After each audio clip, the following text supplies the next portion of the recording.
అందరికీ నమస్కారం.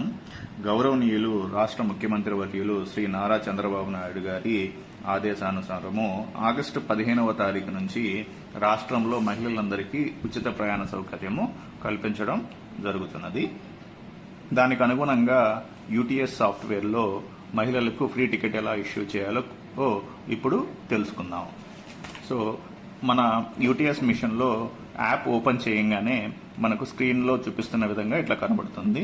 దానిలో మనకు టచ్ స్క్రీన్ ఉంటుంది, కీబోర్డ్ ఉంటుంది. సో టచ్ స్క్రీన్ ద్వారా కూడా మనం టికెట్లు ఎలా ఇష్యూ చేయాలి, కీబోర్డ్ ద్వారా ఎలా ఇష్యూ చేయాలన్నది చూద్దాం. ఇప్పుడు ఫస్ట్ టచ్ స్క్రీన్ కనుక సెలెక్ట్ చేసుకుంటే మనకు చూసినట్లయితే ఇష్యూ టికెట్ అనే ఆప్షన్ ఇక్కడ కనబడుతుంది. ఈ ఇష్యూ టికెట్ ఆప్షన్లోకి క్లిక్ చేసి మనకు ఎప్పుడైతే మనం ఇష్యూ టికెట్ క్లిక్ చేసామో ఈ సర్వీస్ యొక్క స్టేజెస్ అన్ని కూడా మనకు ఇక్కడ కనబడతాయి. ఇప్పుడు మహిళా ప్రయాణికురాలు అడిగిన గమ్యస్థానం ఏదైతే ఉందో ఆ గమ్యస్థానాన్ని డ్రైవర్ గారు ఆర్ కండక్టర్ గారు సెలెక్ట్ చేయాల్సి ఉంటుంది. సెలెక్ట్ చేసిన తర్వాత మనకు ఈ పాస్ మిషన్లో ఒక పాపప్ అనేది డిస్ప్లే అవ్వడం జరుగుతుంది. దీంట్లో మీరు గమనించినట్లయితే మనకు WFT, ప్రింట్, మోడిఫై అనే ఆప్షన్స్ ఉంటాయి. WFT అనేది ఉచిత ప్రయాణ టికెట్, మహిళలకు ఉచిత ప్రయాణ టికెట్కు ఇష్యూ చేయటకు కల్పించిన ఆప్షన్ అన్నమాట. దీన్ని మనం క్లిక్ చేయాల్సి ఉంటుంది. WFT అనేది క్లిక్ చేసిన వెంటనే మనకు టికెట్ జనరేట్ అవ్వడం జరుగుతుంది. ఇక్కడ టికెట్లో మీరు చూసినట్లయితే పథకం పేరు, మన ముఖ్యమంత్రి గారు మనకు ఈ పథకం పేరు ఏదైతే పెడతారో ఆ పథకం పేరు ఇక్కడ వస్తుంది. అలాగే టికెట్ యొక్క ధర 120 రూపాయలు, ప్రభుత్వం ఇస్తున్న రాయితీ 120 రూపాయలు, చెల్లించవలసినది 0. అంటే 120 రూపాయలు మొత్తము గవర్నమెంట్ రాయితీ ఇస్తుందన్నమాట ఈ టికెట్కి. సో ఇక్కడ 0 టికెట్ వాల్యూ వచ్చిందనమాట. సో ఇప్పుడు ఇది ఒక మహిళా ప్రయాణికురాలకి మనము ఇష్యూ చేసిన టికెట్. అలాగే మహిళా ప్రయాణికురాలు ఒకరికంటే ఎక్కువ వచ్చినప్పుడు టికెట్ ఎలా ఇష్యూ చేయాలనేది కూడా చూద్దాం. సో ఇష్యూ టికెట్ మీద క్లిక్ చేసిన తర్వాత మహిళా ప్రయాణికురాల యొక్క గమ్యస్థానం సెలెక్ట్ చేయాలి.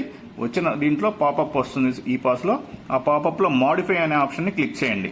ఎందుకనంటే డిఫాల్ట్ వచ్చే పాపప్ ఒక మహిళా ప్రయాణికురాలకి మాత్రమే ఇష్యూ చేయగలిగే ఆప్షన్ అనమాట. ఒకరికంటే ఎక్కువ వచ్చినప్పుడు మనము మోడిఫై ఆప్షన్ క్లిక్ చేయాలి. క్లిక్ చేసి ఇక్కడ కన్సెషన్, మహిళా ప్రయాణికురాల యొక్క కన్సెషన్ సెలెక్ట్ చేయాలి. దానికి మనము ఈ పాస్ డివైజ్లో 8వ నెంబర్ అనేది కీబోర్డ్లో ఇవ్వడం జరిగింది, షార్ట్ కట్ ఈజీగా సెలెక్ట్ అవడం కోసం. ఇది అందరూ గుర్తుపెట్టుకోవాల్సిన విషయం. ఈ 8 అనేది క్లిక్ చేసినట్లయితే మహిళా ప్రయాణికురాల యొక్క కన్సెషన్ సెలెక్ట్ అవుతుంది. ఇప్పుడు ఎంతమంది అయితే మహిళా ప్రయాణికురాలు పెద్దలు ఉన్నారో వాళ్ళని సెలెక్ట్ చేయాలి. పిల్లలు ఎవరన్నా ఉంటే, మహిళా ప్రయాణికురాలు చిన్నపిల్లలు ఎవరన్నా ఉంటే వాళ్ళ యొక్క సంఖ్య సెలెక్ట్ చేయాలి. సెలెక్ట్ చేసి క్యాష్ అనేది క్లిక్ చేస్తే ఒక పాపప్ అనేది ఓపెన్ అవ్వడం జరుగుతుంది.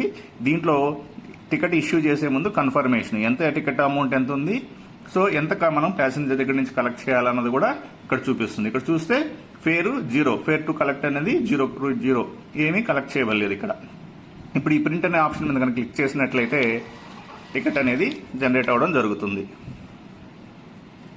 సో ఈ టికెట్లో మనకు మొత్తం టికెట్ ధర ఎంత ఉంది, 500 రూపాయలు. ప్రభుత్వం ఇస్తున్న ధర రాయితీ 500 రూపాయలు. సో మొత్తం ఉచితంగా చెల్లించవలసింది ఫ్రీ, ఉచితంగా టికెట్ అనేది ఇవ్వడం జరుగుతుంది. ఇప్పుడు టచ్ స్క్రీన్ ద్వారా ఇలా మహిళా ప్రయాణికురాలకి ఇలా ఈ పద్ధతిలో టికెట్ ఇష్యూ చేయవలను. అలాగే కీబోర్డ్ ద్వారా ఎలా ఇష్యూ చేయాలన్నది కూడా చూద్దాం. డ్రైవర్ గారు ఆర్ కండక్టర్ గారు కీబోర్డ్ ద్వారా టికెట్లు ఇష్యూ చేయదలిస్తే ఇక్కడ మీరు చూపిస్తున్న విధంగా ఈ స్టార్ బటన్ అనేది ఒకటి ఉంటుంది. ఇందాక ఇష్యూ టికెట్ ఎలా అయితే క్లిక్ చేసామో, క్లిక్ చేస్తే స్టేజెస్ ఓపెన్ అయినాయి కదా, అలాగే ఈ స్టార్ బటన్ కనుక క్లిక్ చేస్తే ఈ స్టార్ బటన్ని మనకు ఆ సర్వీస్లో ఉన్న స్టేజెస్ అన్ని ఓపెన్ అవుతాయి. ఇప్పుడు ఆ స్టేజ్ నెంబర్ ఏదైతే మీరు గమ్యస్థానం సెలెక్ట్ చేయాలో ఆ గమ్యస్థానానికి అనుగుణంగా ఏదైతే నెంబర్ ఉందో ఆ స్టేజ్ నెంబర్ని సెలెక్ట్ చేయాలి. 6 సెలెక్ట్ చేశాను. 6 సెలెక్ట్ చేస్తే మనకు ఆటోమేటిక్గా ఒక పాపప్ వచ్చింది. ఆ పాపప్ మీద క్లిక్ చేస్తే WFT క్లిక్ చేస్తే మనకు ఉమెన్ ఫ్రీ టికెట్ అనేది జనరేట్ అవ్వడం జరుగుతుంది. ఇలా టచ్ స్క్రీన్ ద్వారా కానీ కీబోర్డ్ ద్వారా కానీ మహిళా ప్రయాణికురాలకి ఉచిత ప్రయాణ టికెట్ని ఇష్యూ చేయొచ్చు. అందరికీ ధన్యవాదాలు. Thank you.